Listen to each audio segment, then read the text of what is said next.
Inga Borg was only a teenager when her parents were sent to Auschwitz. Nobody survived, only me. Like most of Germany's Jews, her parents were loyal citizens. Her father served in the First World War and received the Iron Cross, one of Germany's highest military honors. Despite his exemplary service to his country, the Nazis murdered him in Auschwitz. He can't believe till the last moment that they will kill him.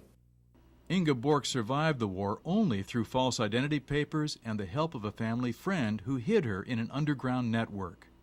Before the war, 170,000 German Jews lived in Berlin. Only about 1,500 survived. Many, like Inga, were helped by the few willing to risk their lives. At best, the majority of Germans were complacent, while at worst, they were willing accomplices of the Nazis. Dr. Gabriela Rosenthal has studied the view of ordinary Germans toward their fellow Jews. When Germans killed Jews, they already reached the point that they didn't recognize them anymore as human beings. In 1935, the Nuremberg Laws helped Hitler and the Nazis accelerate the isolation of German Jews from society. Jews were stripped of their citizenship and forbidden from participating in the economy. Here at the Wannsee House in a wealthy suburb of Berlin, Nazi leaders agreed in this room on what they called the final solution.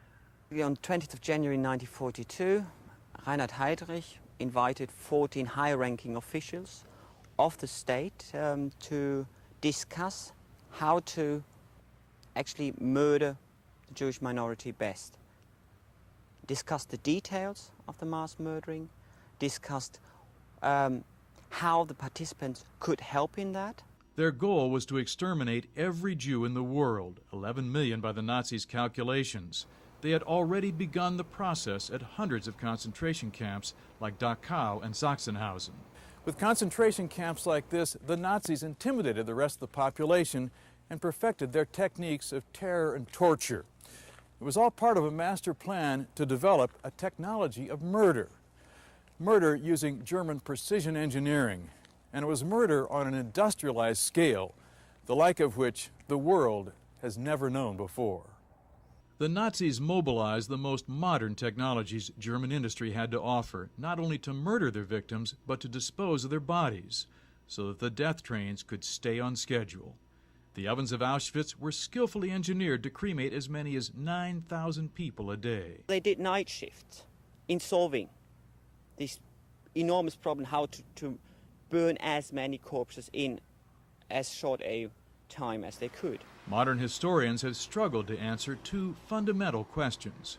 Why did the Holocaust occur in Germany, and why did 2,000 years of Christian civilization fail to prevent the mass murder of the Jews?